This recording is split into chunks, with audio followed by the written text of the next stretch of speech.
அனைவருக்கும் வணக்கம். இத்தொகுப்பில் கண்ணப்ப நாயனார் பற்றி காண்போம். வேடர் குலத் தலைவனான நாகனின் மகனாக பிறந்தவர் திண்ணன் என்கின்ற கண்ணப்பர். சிறந்த வேட்டை வீரனான இவர் ஒரு நாள் காட்டில் வழி தவறி திருக்காலத்தி மலையை அடைந்தார்.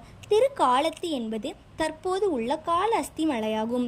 அங்குள்ள சுயம்பு லிங்கத்தை கண்டு பேரன்பு கொண்டு தினமும் இறைவனுக்கு பச்சையான மாமிசம், நீர் மற்றும் மலர்களை கொண்டு வந்து தனது அன்பு வழிபாட்டு பூஜையை செய்தார்.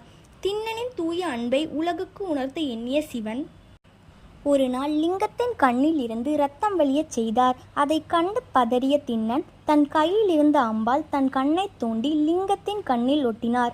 அடுத்த கணமே மற்ற கண்ணிலும் இரத்தம் வரத் தொடங்கியது. தன் கண்ணை எடுக்க திட்டமிட்ட திண்ணன் லிங்கத்தின் மேல் தன் காலை வைத்து அடையாளம் பார்த்துவிட்டு தன் மற்றொரு கண்ணையும் தோண்ட முயன்றார். திண்ணனின் இந்த தீவிர பக்தியை கண்டு மனமுருகிய சிவபெருமான் நேரில் தோன்றி அவரை தடுத்து தழுவிக்கொண்டார். கண்களை இழந்த திண்ணருக்கு மீண்டும் பார்வையை வழங்கியதோடு கண்ணப்பர் என்றும் நாயன்மார்களில் ஒருவனாக விளங்குவாய் என்றும் ஆசீர்வதித்தார்.